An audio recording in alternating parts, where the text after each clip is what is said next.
let's just start. I'm going to go back to January 2021, but let me just start with where we'll start. The film, which is sort of a cold open, which is he wins the election. Right. He's sworn in for a second term as president. I mean, how remarkable is that in Donald Trump's life story that here he is again?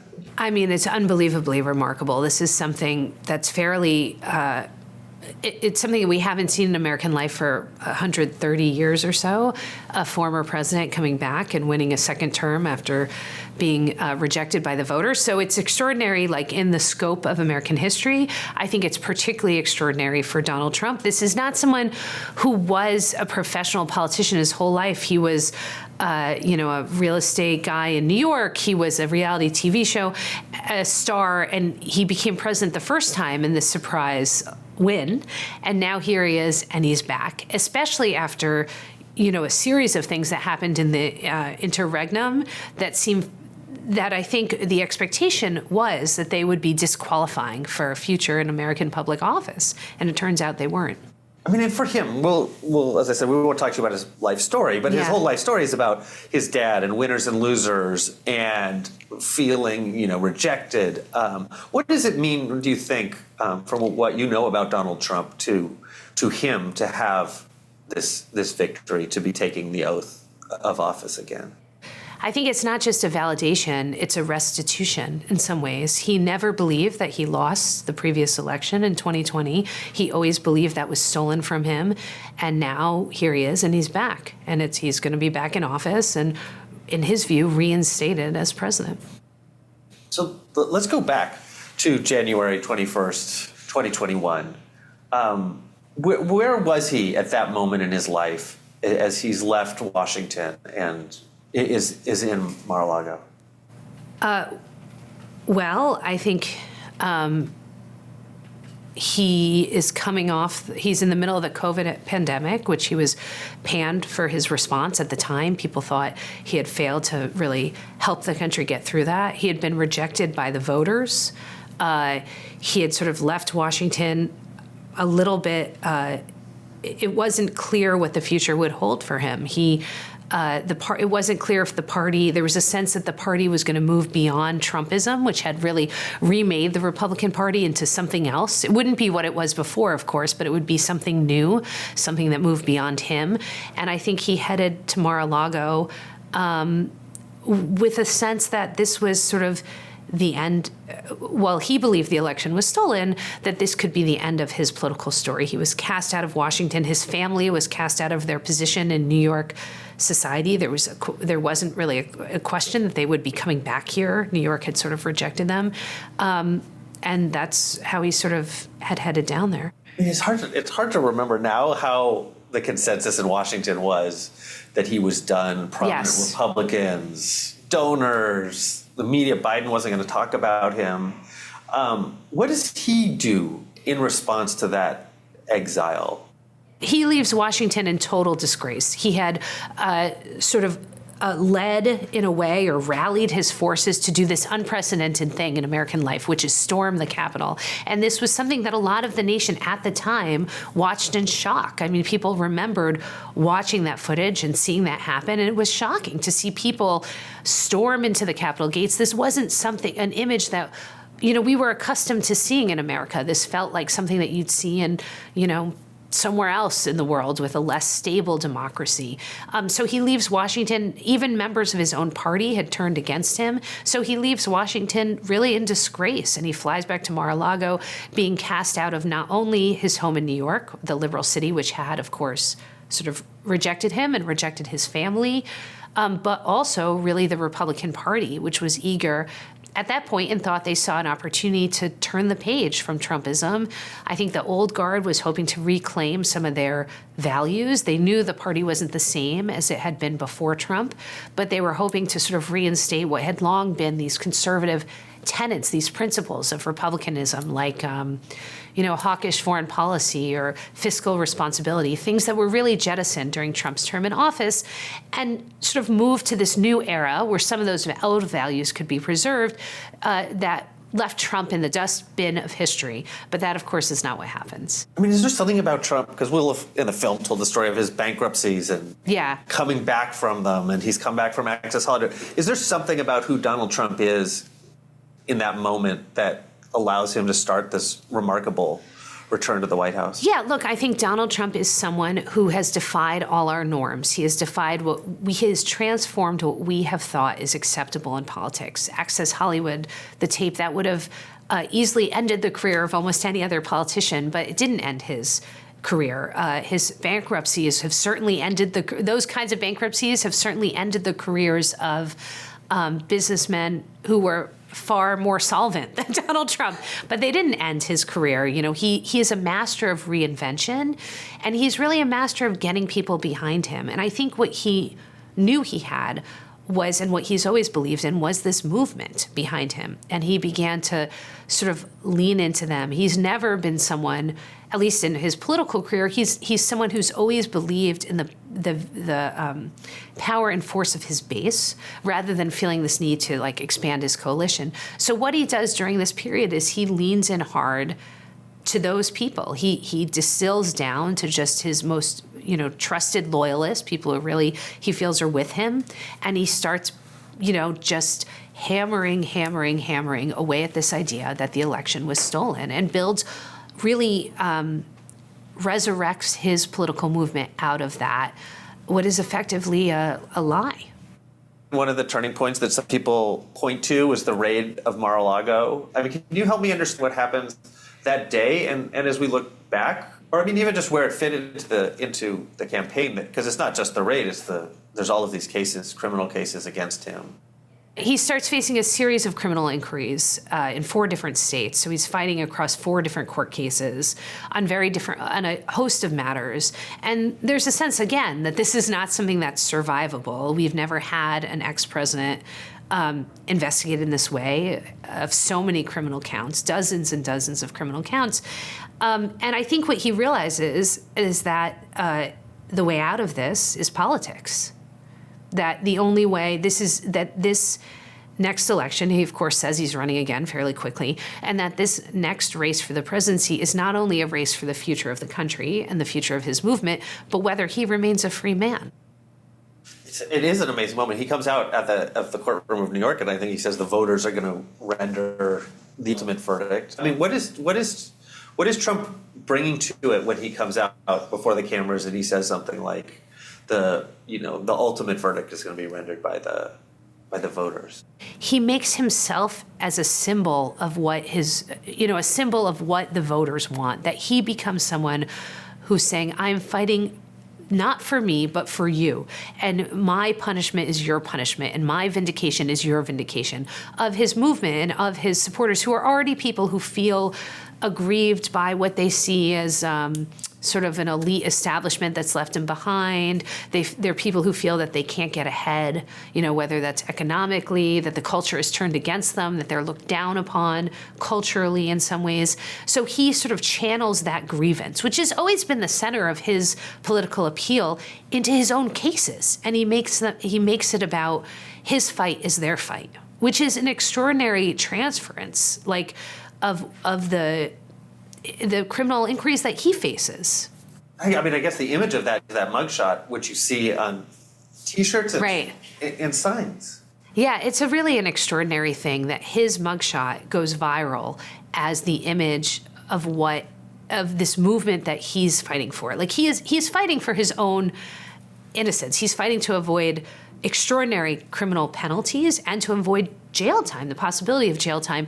But he takes that mugshot and he turns it into an emblem of the they, this mysterious they, the elite media and universities and Democrats and government is trying to, put you in jail, his supporters, rather than him, which is in fact what the court is prosecuting. I mean, he does have other people who run against him in the primaries, and he has to win the primaries while all this is going on. I mean, do you think that that's how he manages to win? Well, there was this theory, right, in the primaries that, I think a lot of Republicans saw him, there was a fair number of Republicans early on who said Donald Trump is an electoral loser for us, for our party. And they were looking at the previous elections, which is, Donald Trump and, his people he have endorsed have lost or underperformed effectively in every election from 2016 on. So in the 2018 midterms and special elections, certainly in the 2020 presidential race, there was a series of defeats that some Republicans attributed to Trumpism, effectively. So I think there was a sense that if they could consolidate the parts of the party that had some questions about Donald Trump. Either they had some still lingering concerns. They didn't like what happened on January 6th. They never really liked his style. They thought it was divisive. They were interested in turning the page to someone new. Donald Trump, of course, would be the second oldest president in American history after Biden, the man he was expected to run against. So there was this thinking that if those people, those Republican primary voters who had either opposed Trump or had concerns about him, could be consolidated behind one candidate, that they could defeat him for once and for all in the ballot box and get a different nominee, and the party could move beyond Trump. But of course, that's not what happens. And why? Well, I think he had this really strong hold on about 40% of the party, plus or minus, depending, of course, on the state and the primary electorate and all of that. And that hold was so strong that these are people who are going to show up for him. And they did, of course. In the Iowa primary, it was freezing. Like, I remember being in the hotel at Iowa and I couldn't go out. It was so cold. The highways were frozen over. It was like a historic cold. And they turned out for him. He not only had 40% of the party, he had the hearts and minds and the fierce loyalty of 40% of the party.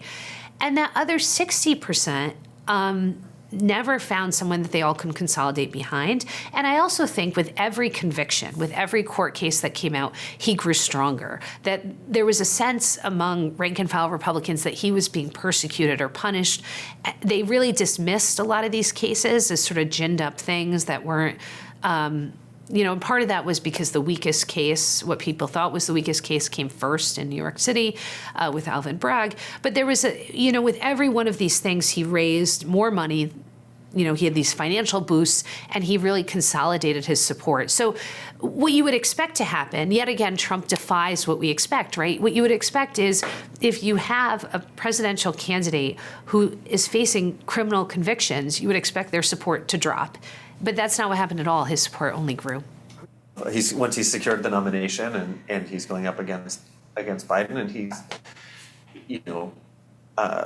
the assassination attempt, and he rises from it, and it becomes another iconic image. Yeah, and I think it plays into this idea that he worked to cultivate in this interregnum period between what will be his two terms, that he is persecuted in some way, that he's saying things that the mainstream doesn't want you to know, or the liberal establishment doesn't want you to know, right? That first they're trying to get him in the courts, and now they're trying to actually shoot him, right? So it sort of all ends up fueling the argument that he laid the ground to make when he returned to Mar-a-Lago back in 2021, that he is fighting not just for his own freedom, but for all his supporters, and to free them from this, he's representing their grievances and what they see as an unfair sort of economic and cultural, a country that's tilting away from them in some ways. He gets up after being shot, and he puts his fist in the air, and he says, fight. He knows a moment, yes. I mean, tell me about how he knows a moment, and how, and just the importance of that image. I think he's someone that understands, like, he was on television for a long time. He understands the power of a moment and the power of a medium, and how something can be taken and, sort of transformed into this moment of resistance in some ways. And that's what his supporters really see they're doing. They see this, especially coming out of COVID, right? Which is, I think, something we don't always talk enough about in this election. There was this sense of that the government had gotten too involved in their lives, the mask mandates and the vaccine mandates, and that, they were being oppressed by this Biden administration. And so Trump standing up there and holding his fist and saying, fight, fight, fight, really plays into that very idea, this sense that they are resisting some kind of government overreach and oppression that's governing everything from, their health care to what they can say to how their businesses can operate. So he's really playing in some ways into like these, well, he's not directly talking about immigration or the economy. It's playing into, if not like the central issues, but the central like thematic sentiment of his campaign. I mean, Elon Musk was probably always going to get involved in the campaign, but he gets publicly involved right after the assassination attempt. And there are other people who come out and say, he looked strong in that moment. I mean, was that a sort of a tipping point? Oh, that's a good question. I mean, I don't know. Like, we don't see the numbers move after that point. It's not like all of a sudden there's this groundswell. I mean, who knows if the polls were, but they were not terrible, right? But there's not this groundswell of support to him after that. But I think what he needed to do was get everyone in his base to turn out and expand a little bit. And he was able to do that. And so I think what it does, like, this was always a campaign that really played to the base. He never tried to moderate at all. Like, he was really, it was striking to me how little he reached out to Nikki Haley's supporters. Like, traditionally, you have a primary against someone, it's contentious, and then, the nominee brings the party together and welcomes those people into the tent. And Trump really never did that. Like, he saw his expansion as happening with new voters, with people who maybe hadn't voted before.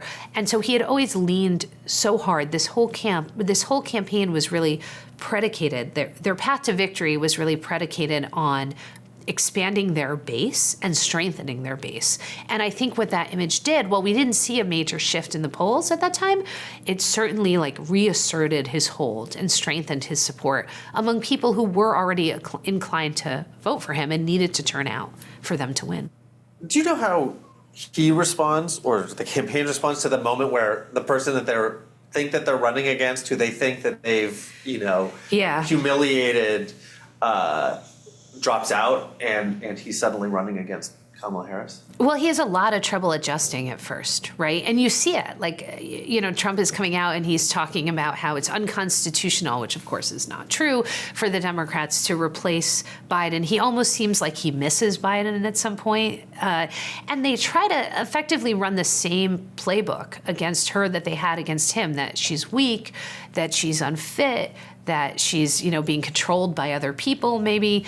And at first it doesn't hit right away. Democrats are so overjoyed, and there's such a pent-up release of anxiety for Democrats who were so worried about whether Biden could really bring this thing home that I think that party just has a lot of energy behind it. And Trump is really struggling with how to attack her. He certainly doesn't know how to deal with her race or her gender. We see that really quickly when he speaks before a group of Black journalists, and he sort of questions her racial identity, which lands fairly flat, not only in the room, but a bit more broadly. I think he's rebuked for that.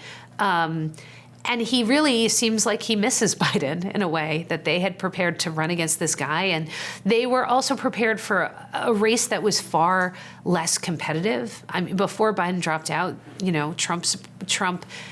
people in Trump's orbit were almost gleeful at the prospect of expanding the map into places that we generally don't think of as competitive states anymore, like Virginia, that lean Democratic. So this was a big adjustment, and it took a little time. It's sort of remarkable when you look back at what we were talking about during that fall and what he was doing, because it did look like suddenly he's got a new opponent. A lot of people feel like he lost the debate. Yeah. There's a lot of questions about how long he's going on. I mean, help me understand that period, and was there a sense of crisis?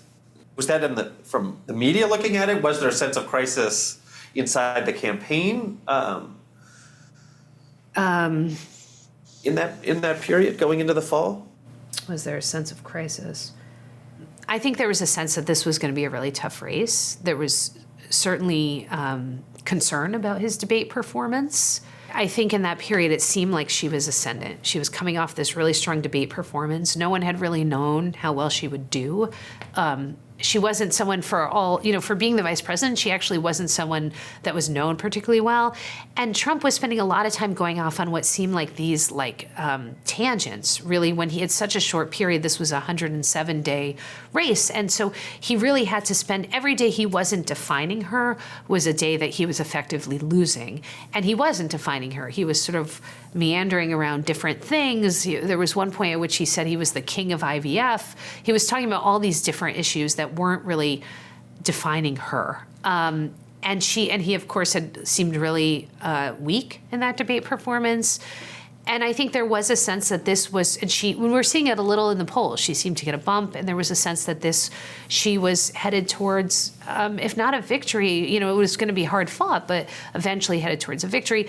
They also, they didn't have any money, right? They were lagging way behind financially, while Harris's campaign was just raising money in extraordinary sums, like very, very fast in ways we hadn't seen before.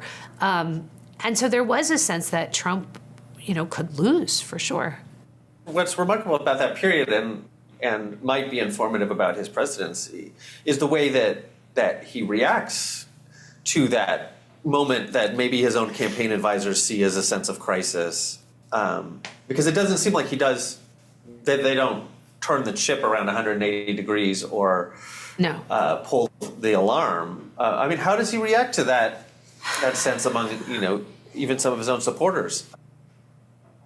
He does what he always does, right? He leans into his base. He doesn't moderate. He doesn't do outreach. He doesn't, as I said, he doesn't reach out to these Nikki Haley supporters. He leans into his base. He embraces his message, and he does what Trump has always done, right? Which is sort of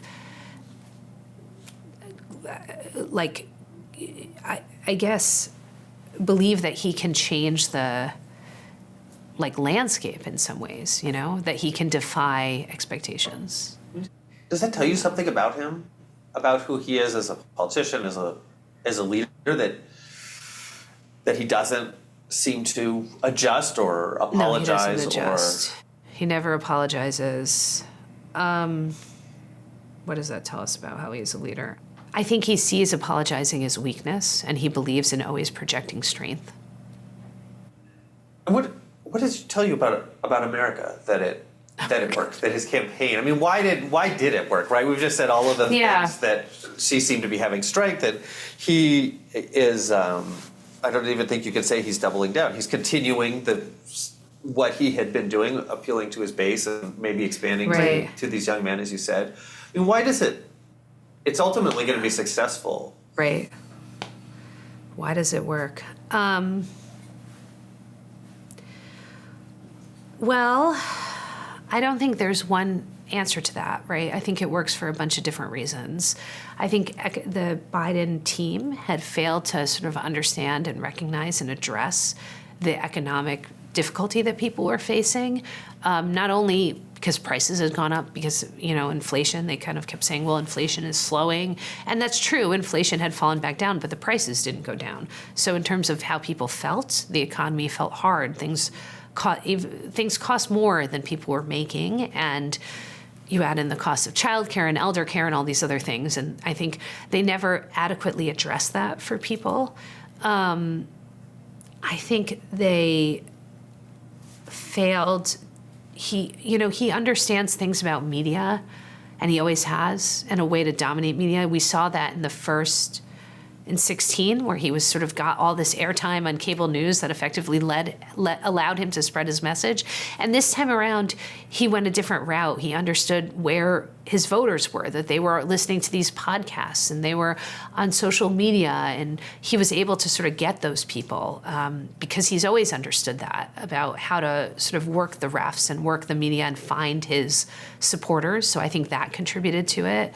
And in some ways, I think Democrats hadn't really reckoned with how Trump had really transformed our politics. Like, he has moved the country on certain issues. Immigration is really the most illustrative example. Like, Democrats moved to where he is in some ways on immigration. They took a more, they turned on immigration some. They took a more more oppositional stance to immigration. And that sort of shows how Trump had changed the foundation of our politics in some ways. So in some ways, he had shifted the playing field in ways they hadn't realized, both through the media and also on some key issues.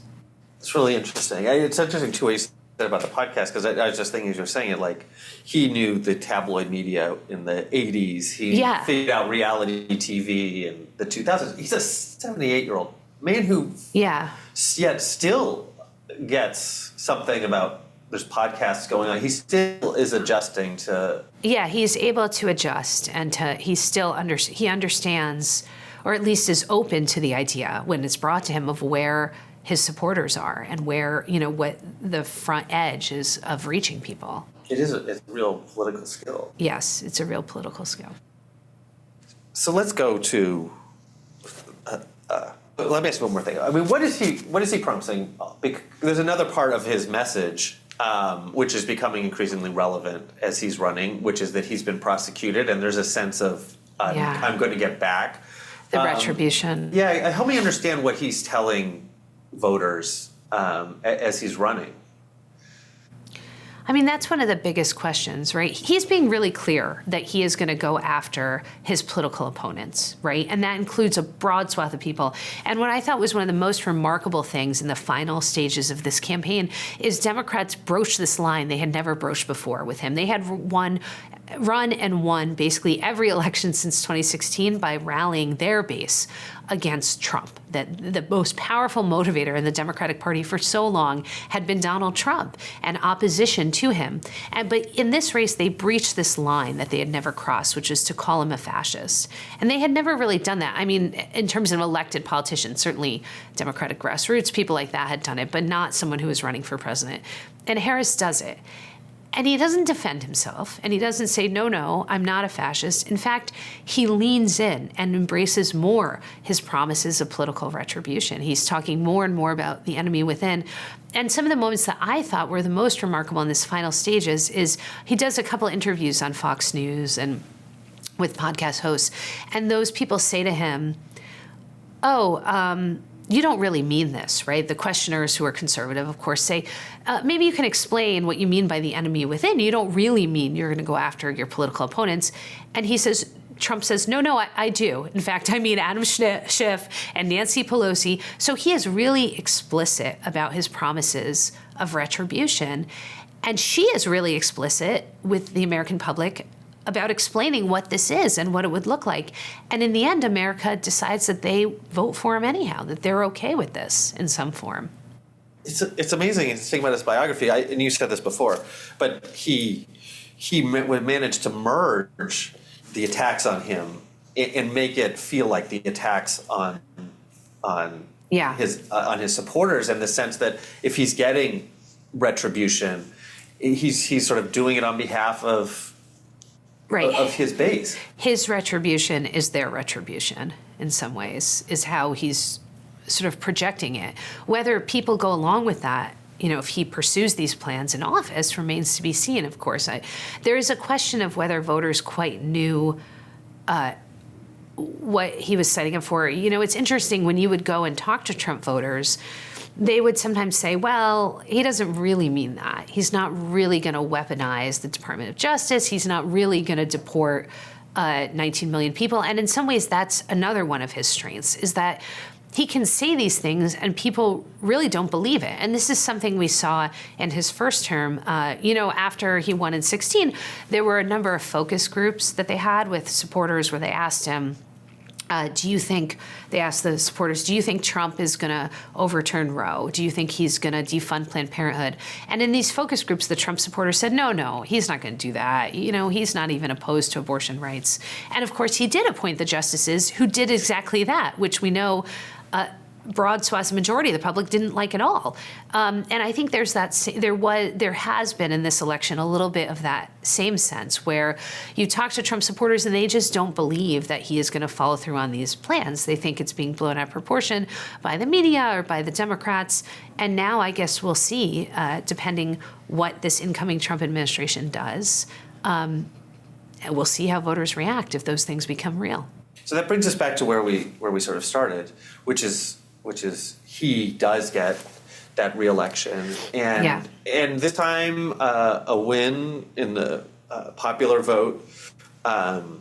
He's, as you say, he sort of said explicitly what he's going to do. I mean, what does that victory mean to him? Does he see it as a personal vindication, as a mandate? How does he see it?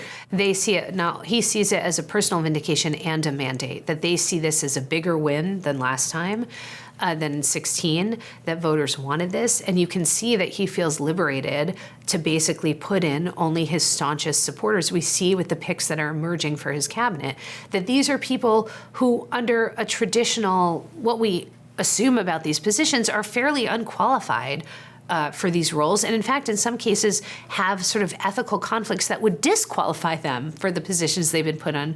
But what they have been, is fiercely loyal to Donald Trump, and so he feels empowered to do that, not to bow to anything, any force in Washington. Any force in the Republican Party. And in fact, he's entering a Washington that's really different than the one he entered in 2016. His opponents in the Republican Party are largely, they've retired. Some of them have become Democrats. Some of them, like John McCain, who famously, voted down his efforts to sort of gut Obamacare, are dead. So he doesn't have the same level of opposition within his own party. He also has a much friendlier Supreme Court, thanks to the appointments he made in the first term. So he feels, and of course, he has the House and the Senate and control of those places. So he feels a lot more emboldened and a lot more restrained. And, the political dynamics are such that he probably is right to feel that way. Do those appointments or those nominations tell us something about what he is prioritizing in his second term? I think what he's prioritizing is loyalty to Trump, to himself, and to his movement. Wait, what are the implications of that compared to his first term in the way that this what we're going to be coming into, and the film's will air the day after the inauguration. What does it tell us about what to expect? I think this is going to be a lot of upheaval, even more. I think people remember the first term as a very chaotic period, and now I think he's coming in and he feels stronger, he feels more emboldened, he's particularly invested in those who are most loyal to him and to his movement, and so I think that's going to add up to an administration that's willing to push the bounds on a lot of what we thought was sort of unmovable in Washington. One of the things you said was that the Democrats didn't realize that he had changed politics. So let me ask you a question sort of for the end of the film, because here's a guy who walks into the political stage in, say, 2012 and wins in 2016 and in some ways shadows Biden throughout those 4 years, who comes back, who now is looking at another 4 years. I mean, what imprint has he left on American politics? Is this the age of Donald Trump?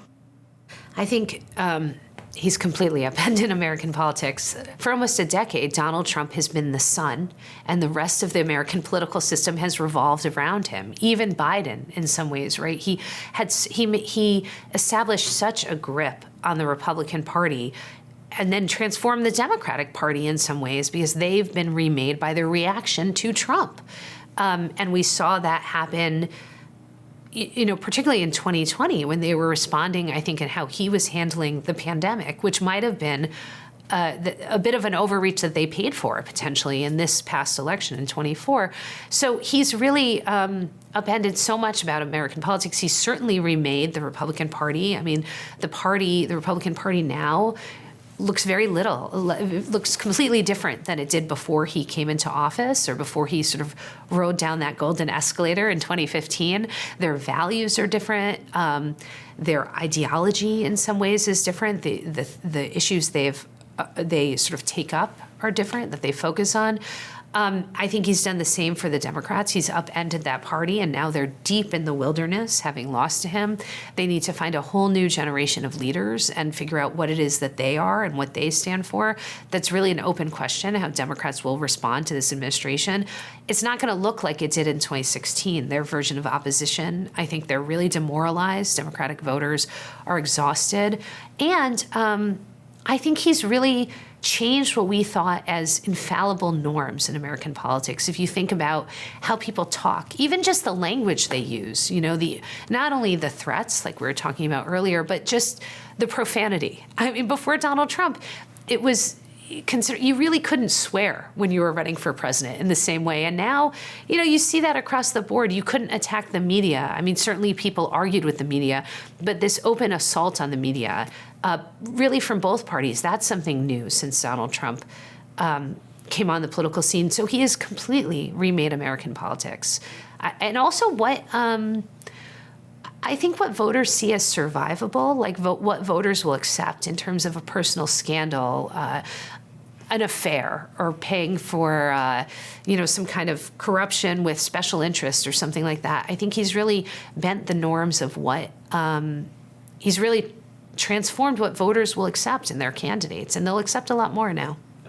It's hard to predict what will happen. I won't ask you to predict. Oh God, please don't. Predict the future, because it's everything. Every moment is we are. Yes. Expect. But what is the challenge that he's going to face now that he has won this victory, that he's coming into the presidency a second time? What do you think is the question about his second term? Well, he has to govern, and governing is hard even if you control both the House and the Senate. I think he made a lot of promises to people. They're going to want to see prices go down. They're going to want to see some action on immigration, which is an issue that has bedeviled every president for decades at this point. I think people are expecting him to deliver on some of these promises, and that's going to be hard. They want him to cut government spending. It's not as easy as Elon Musk thinks it might be, right? To just sort of slash big cuts out of the government without people feeling negative impacts in their own lives. So I think what's going to be hard for him is actually governing, delivering on some of these things. And there's a question of whether people really want the kind of vision that some of his allies are pushing for. Like, how far do they want the country to go when it comes to political retribution, or deporting millions of people, or taking steps to further limit abortion rights? It's not clear that people necessarily want these things and voted for these things. So that's also going to be a challenge, what the American public will accept. In some of the cases, what he's up against too is to accomplish those things is his own style, is his own way of operating, is who he is. Oh, you mean because he'll turn people off? Or he's Donald Trump. He responded to COVID in a certain way. He responded to the crisis of the election in a certain way. And I guess this will be the test. This will be a test. Oh, and foreign policy, right? He promised to end all these foreign wars like in a month or whatever. He end all these foreign wars very quickly, and that's not so easy. Like, the Middle East is another issue that's sort of bedeviled every president for decades. These are really thorny, intractable problems abroad that he's promised to solve right away. And, the question is whether he can sort of push these foreign leaders into what he wants, and it's not so clear that his style will wear as well on them.